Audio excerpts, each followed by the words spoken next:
안녕하세요. 룰루맘입니다. 스티뮬러스 체크 업데이트 내용 오늘 알려드릴게요. 페이먼 스테러스 확인하는 거는 IRS에서 어떻게 하는지 제가 동영상에서 한번 알려드렸고요. 1월 6일자로 발행이 된 걸로 나오는데 아직까지 못 받으신 분들이 상당히 많으세요. 그래서 그분들 어떻게 되는 건지 그 상황 알려드리고요. 가족 1분만 받을 경우에 어떤지 그것도 알려드리고요. 데비카드가 어떤 식으로 오는지 제가 이전 동영상에 설명드렸는데 그거 스팸 메일인 줄 알고 모르고 그냥 없애버리신 분들 있죠? 이런 분들 어디에 컨택하는지 그거 알려드리고요. 데비카드나 체크가 옛날 주소로 메일링이 갔고요. 여러분들이 새로운 주소로 이사하시면서 메일 포워딩을 해놓은 분들 상황 어떻게 되는지 그것도 알려드리고요. 노동 허가가 없이 합법적으로 일할 수 있는 신분이 아닌 분들도 세금 보고는 가능하다고 그랬어요. 그런데 그런 분들이 이 스티뮬러스 체크 받았을 때 어떤 경우가 있는지 뉴스를 제가 한번 설명드릴게요. 배우자분 중에서 한 분이 사망을 했을 때 이 스티뮬러스 체크 어떻게 되는지, 그리고 이런 경우인데 인컴이 없는 분들, 연금만 받는 분들 있죠? 이런 분들은 또 어떻게 되는지 그것도 제가 한번 알려드릴게요.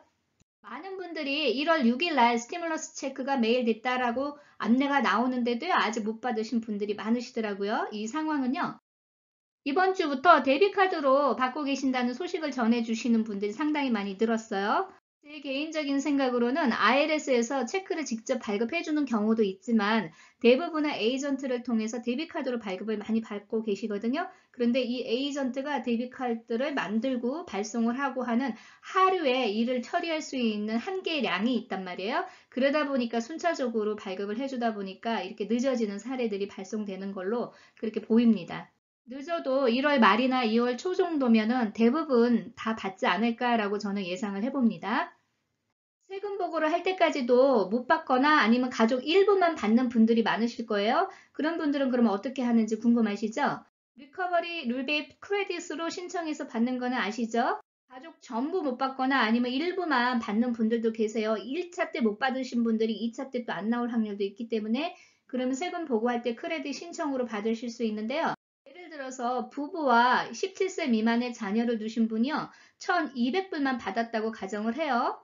두 명만 받고 두 명은 못 받았다 그러면 나머지는 리커버리 리베이 크레딧으로 받으실 수 있다는 거, 이거 이해되시죠?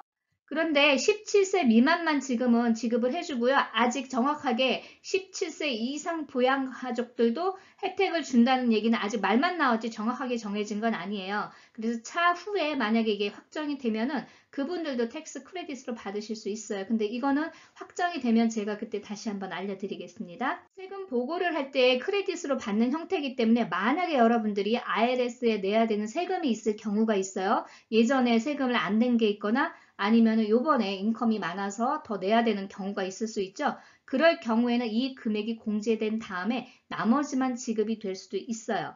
이 내용까지 파악을 해서 설명을 해주는 CPA 선생님들이 거의 없으실 거예요. 근데 제 의견은 왜 그러냐면요. 정부에서는 여러분들이 납부해야 될 세금이 항상 우선이에요. 그래서 받을 세금이 10,000불이라 하더라도 여러분들이 납부해야 될 세금이 1,000불이 밀려 있으면 그 돈이 홀드돼요. 그냥 빼고 알아서 주는 게 아니에요. 이런 기본적인 룰 때문에 제가 이 말씀을 드리는 거예요. 그래서 담당 CPA 선생님한테요. 세금 보고하실 때 이 부분도 같이 상의를 꼭 해보세요. 데비카드로 받는 분들 제가 요거 설명드린 거 기억나시죠? 이코노믹 임팩트 페이먼트 카드 그래갖고 나브라스카 주에서 메일이 돼요. 그런데 이제 그 메일 되는 시간도 걸리지만 데비카드를 발급하는 그 날짜 때문에 또 늦어지는 경우도 있는데 대부분 많은 분들이요. 한국 분들도 이게 스팸 메일인 줄 알고 찢어버리신 분들이 생각보다 많더라고요. 이런 분들은요. 여기 지금 사이트에 제가 링크는 해드릴게요. 800-240-8100으로 전화를 하셔서 여러분의 소셜 번호와 이름을 대시고요. 그 실수로 없애버렸다 그러면 재발급을 보통은 해줘요. 데비카드나 크레딧 카드는 거의 룰이 비슷하기 때문에요. 이거라고 해서 특별히 뭘 따로 신청하는 건 아니에요. 그러니까 그냥 일반 여러분들 은행 데비카드 잊어버리고 했을 때 신청하는 거하고 동일하게 그런 방법으로 요청을 하시면 될 겁니다. 이사를 하시면서 IRS 주소 변경을 못 하신 분들인데 포스트 오피스에 메일 포워딩 서비스는 신청을 해 놓으신 분들이 계세요. 그런데 주소를 확인해 보니까 옛날 주소로 발급이 됐단 말이에요. 데비카드나 체크가. 이런 분들 케이스가 두 가지 케이스로 나눠볼 수 있어요. IRS나 이 데비카드를 발급해 준 곳으로 다시 반송을 시켜요. 그러면 포스트오피스에서 메일 포워딩 서비스를 해놓으신 분들은 스티커로 새로 어디로 포워딩 서비스 하고 이사했다라는 거를 붙여서 보내요. 그러면 보통 은행 데비카드 같은 경우는 새로운 주소로 변경을 해서 다시 발송을 해주거든요. 그래서 데비카드는 다시 새로운 주소로 발송이 될 확률이 있는데 체크도 원래 원칙적으로 하면 그렇게 해야 되는데 IRS가 과연 이거를 다 처리할 수 있을지 그건 또 의문이에요. 그러니까 이 원리는 이렇다는 거예요. 만약에 여러분들이 세금 보고 하실 때까지도 어떤 것도 받지 못하신 분들은요. 리커버리 리베이트 크레딧으로요. 템포리 텍스 리턴 하실 때 받으시면 돼요. 시넷의 뉴스를 제가 한번 주목할 만한 내용이 있어서 여러분께 공유를 좀 하려고 그래요. 스티뮬러스 체크를 받았는데 여러분들이 IRS에 다시 리턴을 해야 되는 사례들이 있다는 거죠. 그거에 대한 내용이 조금 구체적으로 나와서 제가 이거 공유해 드릴게요. 이 내용을 제가 간추리면요. IRS에서 자격이 되지 않은 사람들한테도요, 실수로 지급이 된 거예요. 1차 라운드에. 그런데 이번에도 만약에 그렇게 된 분들은 2차 라운드도 받을 가능성이 높다는 거죠. 에러로 자격이 안 되는 분들한테 지급된 사례들이 나와 있는데요. 돌아가신 분들한테 체크가 나오는 경우인데요. 이거는 약간 예외적인 상황이 있기 때문에 이건 뒤에서 제가 설명을 좀 더 보충해 드릴게요. 소셜 넘버가 없는 분들한테도 발급이 됐는데 예를 들어서 세금 보고 하시는 분 중에서 ITIN 넘버로 하시는 분들이 있죠? 이걸 예를 들 수가 있어요. 배우자가 시민권자가 아니면서 시민권자나 영주권자가 아닌 분들도 계실 것이고요.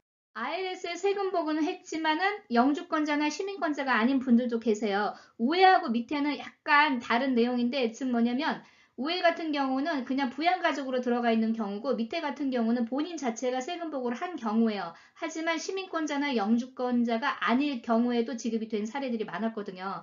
그래서 유학생들이 지금 받은 사례들이 굉장히 많거든요. 이런 분들도 지금 자격이 안 되는데 잘못해서 나간 케이스라고 그래요. 세금 보고하실 때 어저스티드 그로스 인컴에 나와 있는 그 총 금액이요.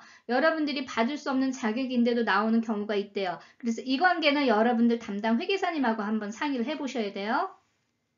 본인이 다른 분의 부양 가족으로 들어가 있으면 안 된다는 거예요. 그래서 그 규정에 맞춰서 그곳에서 텍스 크레딧을 이미 받으실 수도 있고요. 만약에 자격이 안 되면 그냥 못 받은 경우도 있어요. 그래서 이중으로 지급되지는 않는 거죠. 반납을 해야 될 경우에 여러분들이 이미 이걸 캐시아웃해서 디파짓까지 하신 분들도 있고요. 이거 안 하시고 그냥 갖고 계시는 분들이 있어요. 그래서 두 사례가 좀 방법이 다르거든요. US 트레저리로요. 여러분들 개인 체크나 머니 오더를 끊어서 보내라고 그래요. 2020 EIP 그리고 소셜 번호, 이름 그걸 체크 우에 적으라는 내용이고요. 별도의 종이에 이 체크를 왜 보내는지 데비카드도 마찬가지고요. 그 이유를 적으라고 그러는데 그 종이는 일반 조그만 종이가 아니고 여러분들 복사할 때 쓰는 그 페이퍼 있죠. 그 사이즈로 하시는 게 좋아요. IRS로 보내셔야 되는데 어느 주정부에 거주하시느냐에 따라서 그 주소가 다르거든요. 제가 이사하신 분들 주소 변경하는 그 동영상 올린 거 보시면은요. 주 정부마다 어느 주소에 해당하는지 보실 수 있어요. 참고해 주세요. 그렇다면은 만약에 여러분들이 아직 캐시아웃도 안 했고 디파짓도 안 한 상태에서 들고 계시는 분들도 계실 거예요. 이런 분들은 어떻게 하냐면요. IRS로 보내면 되는데요. 체크 뒤에다가 void라고 적은 다음에 보내시라는 거예요. 접거나 페이퍼 클립을 꽂거나 스탬프를 찍거나 하지 말라는 거예요. 그대로 원본 그대로 펴진 상태에서 반송을 하라는 거죠. 이것도 마찬가지로 별도의 종이에 IRS에 이걸 리턴하는지 그 이유를 적어서 보내라는 거고요. 각 주정부 관할 IRS 주소로 메일하면 된다는 거예요. 이런 거는 여러분들의 잘못이 아니잖아요. 그래서 이게 곧 공지가 될 걸로 보이는데 과연 이게 현실적으로 이루어질지 그것도 하나의 고민이거든요. 이건 제 개인적인 생각이지만은요. 이게 여러분들의 실수가 아니고 정부가 실수해서 준 거잖아요. 그리고 형편들이 다 어려워서 사용을 하신 분들도 많거든요. 세금 보고 하실 때 환급금에서 차감되고 그 다음에 지급되는 방법도 있고요. 아니면은 이거를 유예를 시켜주는 방법, 이자 없이 납부하는 방법이요. 그런 방법도 있고 일부 탕감을 해주는 방법도 있을 수가 있어요. 앞으로 어떻게 더 보완된 정책이 발표될지는 아무도 모르잖아요. 그래서 제 생각에는 여러분들이 그냥 이거를 은행에 디파짓 하시고요. 여유가 되신 분들은 일단 이 금액을 사용하지 말고 리턴할 걸 감안해서 갖고 계시고요. 너무 형편이 어려우신 분들은 렌트비 같은 거 급하신 분들 있죠? 일단은 납부하시면은 제가 볼 때는 이거를 한꺼번에 내라고는 안 하고요. 나눠서 이자 없이 납부할 수 있도록 기회를 줄 가능성이 높아요. 그래서 여러분들 생각은 어떤지 한번 나눠볼게요. 이미 돌아가셨는데 스티뮬러스 체크를 받으신 사례가 있죠? 자격 조건으로는 2019년도나 이전에 사망하신 분들은 받을 자격이 안 돼요. 즉, 이 이야기는 2020년도에 사망하신 분들은 또 자격이 되시는 거거든요.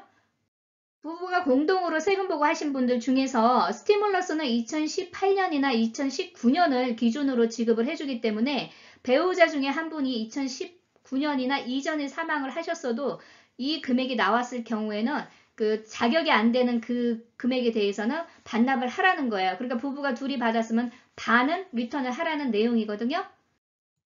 이 이야기는 반대로 얘기하면은 2020년도에 사망한 배우자는 혜택이 되기 때문에 배우자가 받을 수가 있어요. 그런데 이 Q&A로 한번 조금 예외적인 케이스를 한번 다뤄볼게요. 아버님이 2020년도에 돌아가셨어요. 그러면 어머니가 받을 수 있나요? 그러거든요. 받을 수는 있어요. 그런데 문제는 두 분 다 SSI를 타시는 분이라 인컴이 없으니까 세금 보고를 하지 않아요. 그럼 세금 보고하지 않는 분들은 어떻게 받을 수가 있을까요? 추가로 프리 파일링 할 수 있는지 인컴이 없어서 안 되는지 그걸 물어보시는데 기본적으로 뭔가 좀 아시는 분인 것 같아요. 보통 우리가 세금 보고 안 하시는 분들이 IRS에서 non-filer에 엔트리를 하면 되는데요. 지금 이게 11월까지 하고 오픈이 안 됐어요. 다시 오픈이 될지 모르겠는데 지금 상황으로는 오픈이 안 될 수도 있거든요. 아버님이 돌아가시면서 SSI가 끊겼단 말이에요. 그러면은 이게 자동으로 안 나올 확률이 훨씬 높죠? 그러면 어떻게 해야 되는지 이거에 대해서 고민이 좀 되긴 돼요. 그죠? 그런데 이거는 제 개인적인 아이디어인데요. 로우 인컴 하시는 분들은 IRS 텍스 보고를요, 프리로 할 수 있는 그런 기회가 주어져요. 그래서 제가 기회가 되면 이것도 온라인으로 어떻게 파일링 하는지 한번 시뮬레이션을 해보려고 하고 있거든요.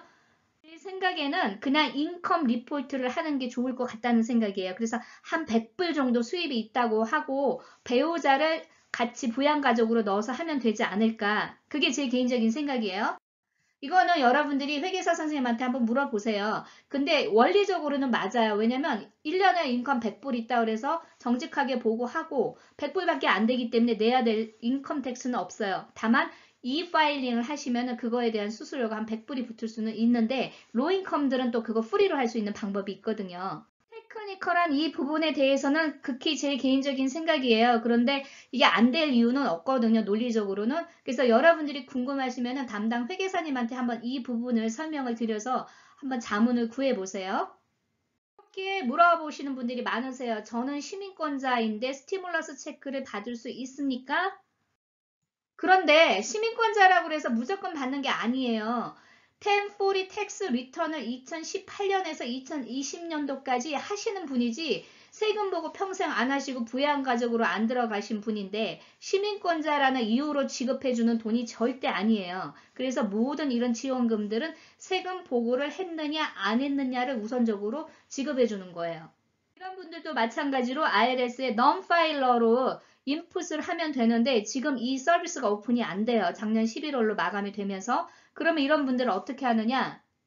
요 바로 이전에 설명드렸듯이 100불이라도 여러분들이 수입 보고를 하고 나서 그 환급받는 식으로 해야 되지 않을까라는 제 개인적인 생각이에요. 이 부분도 여러분들이 전문 회계사님한테 한번 상담을 받아보세요. 제가 여러분들한테 이렇게 시뮬레이션 하면서 설명드리는 거는요. 제 개인 의견이 많이 포함되어 있기 때문에 여러분들이 전문 회계사님이나 변호사님한테 상담하시는 게 훨씬 좋습니다. 그래서 더 자세한 정보는 전문가들을 통해서 자문을 얻으시기 바랍니다. 전반적으로 지금 현재 상황에 대해서 이해하시는 데 도움이 되셨으면 좋겠습니다. 좋은 하루 되시고요. 좋아요, 구독 부탁드립니다. 감사합니다.